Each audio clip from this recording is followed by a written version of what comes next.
बच्चों मैं तुम्हारे लिए दाना ले आई। माँ क्या हुआ माँ? माँ आपने दाना क्यों नीचे गिरा दिया? उठो माँ, क्या हुआ माँ? टोनी के शरीर में कोई भी हलचल नहीं हो रही थी, इसलिए दोनों मासूम बच्चे आंसू बहाए जा रहे थे। माँ कुछ तो बोलो ना, आप अचानक से लेट क्यों गई हो? आपने तो ऐसा कभी नहीं किया। बोलो ना माँ, कुछ तो बोलो माँ। माँ क्या हमसे कोई गलती हो गई? माँ उठ जाओ, हम आपको कभी परेशान नहीं करेगी, तुम्हारी सब बात मानेंगे। आज तो हमने कोई गलती भी नहीं की। माँ बोलो माँ, हमसे बात करो माँ। पिंकी लगता है आज हमारी माँ हमसे नाराज है। ऐसा कभी नहीं हुआ, हम तो बड़ी से बड़ी शरारत करते थे।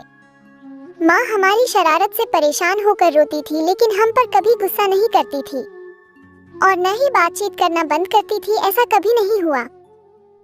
मुझे लगता है माँ दाना लेने गई थी ना, तो थक कर सो गई है। वैसे तो माँ दिन में कभी नहीं सोती, लेकिन क्या पता माँ आज ज्यादा थक गई हो। हम बेवजह ही डर रहे हैं। मासूम बच्चे अपनी माँ को सोई हुई सोचकर खुश हो गए। इतने में वहाँ मिठू तोता आया। वो टोनी को देखकर समझ गया कि चिड़िया इस दुनिया से हमेशा के लिए जा चुकी है। वो सोचने लगा कि इन मासूम बच्चों को कैसे बताए कि उनकी माँ मर चुकी है।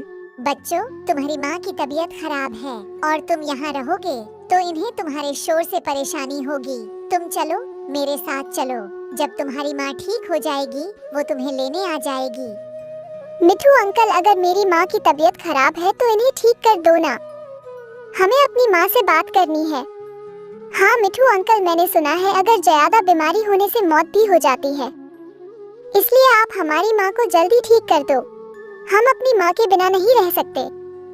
मिठू तोता मासूम बच्चों की बात सुनकर बहुत दुखी हो रहा था। वो जानता था कि अगर उसने चिड़िया के मरने की बात इन मासूम बच्चों को बता दी तो वे बर्दाश्त नहीं कर पाएंगे। इसलिए वो उनसे झूठ बोलकर कि उनकी माँ की तबीयत खराब है, वो उन्हें अपनी एक पड़ोसन टिक्की चिड़िया के घर में ले गया। टिक्की चिड़िया उन्हें देखकर चिढ़ने लगी।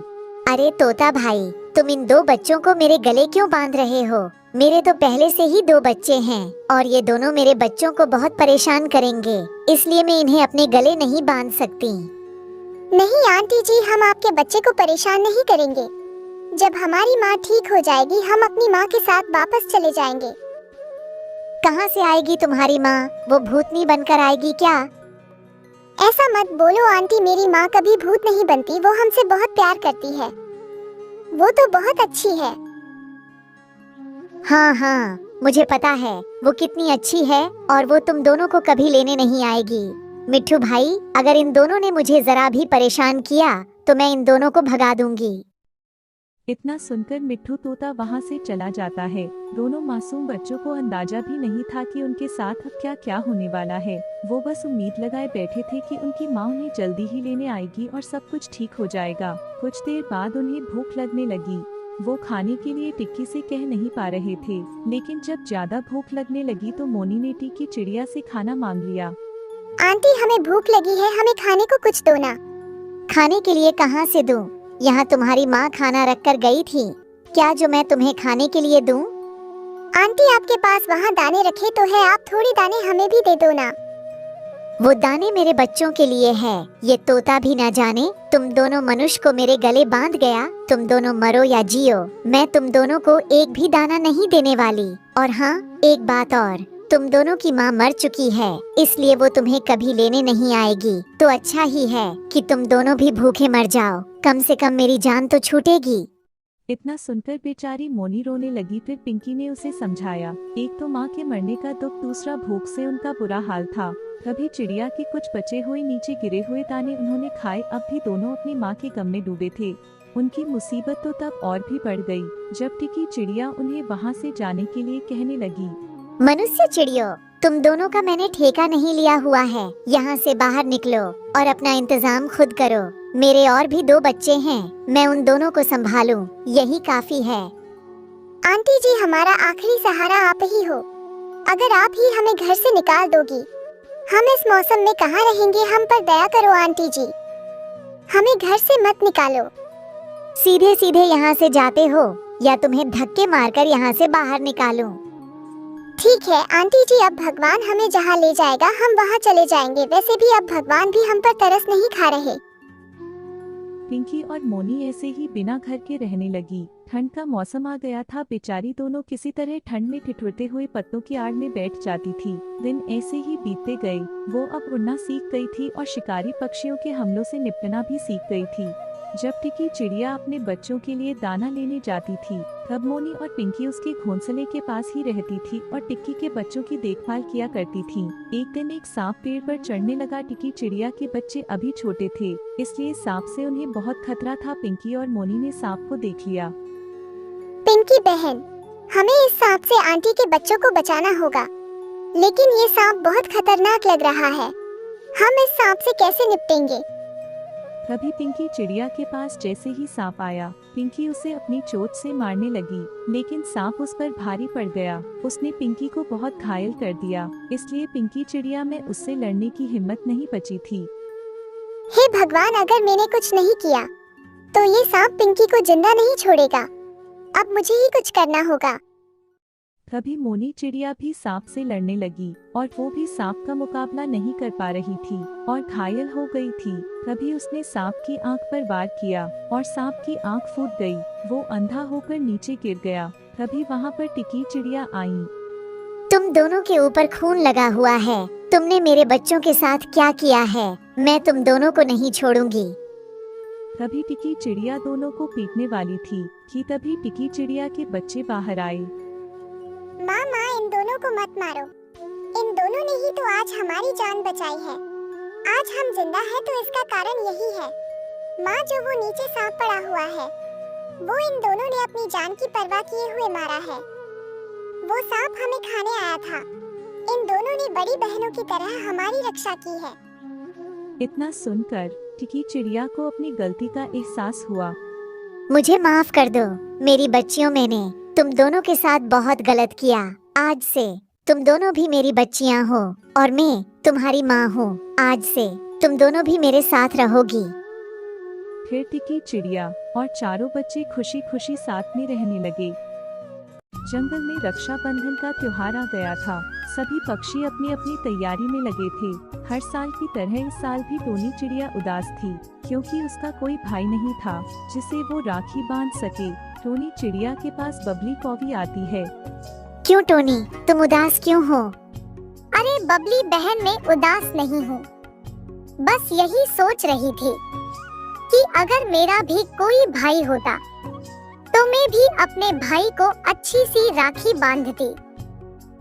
हाँ टोनी, ये तो बात सही है, लेकिन क्या करे, तुम गरीब लोगों के नसीब में ऐसी किस्मत कहाँ कि तुम लोग रक्षाबंधन बना सको। ऐसे मत बोलो बबली बहन। इसमें कोई छोटा बड़ा नहीं होता है। जिसके पास जितना होता है उतने में ही उसका रक्षाबंधन बन जाता है। क्यों नहीं बोलूं मैं तो अपने भाई को महंगी से महंगी राखी बांधती हूँ, अच्छी से अच्छी मिठाई खिलाती हूँ, जिसमें बहुत पैसा लग जाता है, जो कि तुम गरीब के पास नहीं है। देखो बबली, अगर आज मेरा भी कोई भाई होता तो मैं भी ये सब कर लेती, लेकिन क्या करे, लगता है मेरी खुशी भगवान को भी अच्छी नहीं लगती है। ठीक है टोनी, तुम यहाँ बैठकर मक्खी मारो, मैं तो चली राखी खरीदने, क्योंकि कल मुझे अपने भैया के घर भी जाना है राखी बांधने। बबली टोनी के ऊपर हंसकर चली जाती है। टोनी भी राशन लाने बाजार चली आती है। टोनी चिड़िया जा रही थी कि तभी उसको रास्ते में एक राखी की दुकान दिखती है। टोनी दुकान के पास चली आती है और राखी को देखकर मन ही मन सोचने लगती है। अरे वाह, ये कितनी सुंदर राखियां हैं। अगर मेरा भी कोई भाई होता तो मैं यही राखी लेकर जाती। अरे मैं कहाँ फंस गई, ये सब बातें मैं क्यों सोच रही हूँ। टोनी वहाँ से चली जाती हैं। टोनी अपने घर में आकर आराम करने लगती है। इधर बंटी कबूतर और मिट्टू तोता आपस में बातें कर रहे थे। बंटी भाई, मैं सोच रहा हूँ कि क्यों ना इस बार टोनी बहन से हम लोग राखी बंधवा लें। वैसे भी हमारी कोई बहन नहीं है। अरे हाँ मिट्टू भाई, ये तो तुमने बहुत अच्छी बात सोची है। तो आप ही बताओ, बंटी भाई की राखी के दिन टोनी बहन को क्या दिया जाए? चलो मिट्टू, हम बाजार चलते हैं, वहीं से कुछ टोनी चिड़िया के लिए लाएंगे। बंटी कबूतर और मिट्टू तोता बाजार की तरफ चले जाते हैं। कुछ देर बाद बंटी कबूतर और मिट्टू तोता बाजार पहुंच जाते हैं। अरे बहन जी, आप कुछ ऐसा दिखाओ जिसे देखकर टोनी चिड़िया खुश हो जाए।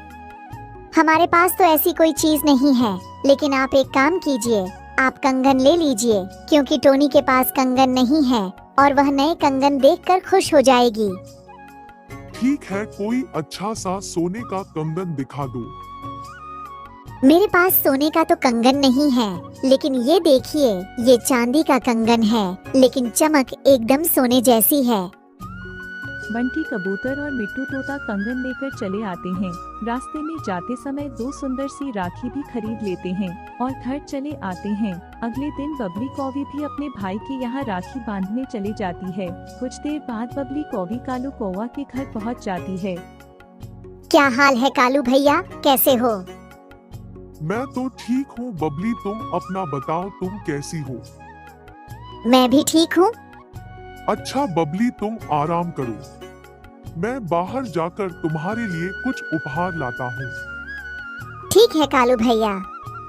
बबली घर पर आराम करने लगती है और कालू बाहर कुछ अच्छी चीज की तलाश में चले जाता है। कालू अपने जंगल से बाहर दूसरे जंगल चला जाता है। कुछ दूर जाने के बाद कालू कौवा को एक घर दिखता है जिसका दरवाजा खुला था। कालू कौवा उस घर के अंदर चला जाता है। कालू अंदर जाकर देखता है कि घर में कोई नहीं था। अरे वाह, आज तो मेरा दिन ही बन गया। बिना किसी डर के मैं इस घर में चोरी कर सकता हूँ। चलो जल्दी से कुछ अच्छी चीज देखकर चुरा लेता हूँ। कालू को दो सोने के कंगन दिखते हैं। कालू दोनों कंगन को चुराकर भाग जाता है। कालू कौवा कंगन लेकर घर चला आता है। बबली कंगन देखकर बहुत खुश होती है और बोलती है, कालू भैया, ये कंगन तो बहुत सुंदर है, कहाँ से लाए हो? बबली, इस कंगन के लिए मैं दूसरे जंगल गया था और जिसका कंगन था वह घर पर भी नहीं था, तो बस चुराकर भाग निकला। हाँ कालू भैया, अगर वो घर में रहता तो भी कुछ नहीं करता, क्योंकि मेरा भाई चोरी के मामले में सबसे आगे है। चलो अब हाथ आगे करो, राखी भी बांधनी है। तभी बबली कौवी कालू कौवा को राखी बांध देती है और मिठाई खिला देती। कालू भी बबली को कंगन दे देता है। तभी उसी बीच जंगल के राजा चील वहाँ आ जाते हैं और बोलते हैं, कालू कौवा, हमें पता चला है कि तुमने दूसरे जंगल से कंगन चुरा के लाए हो।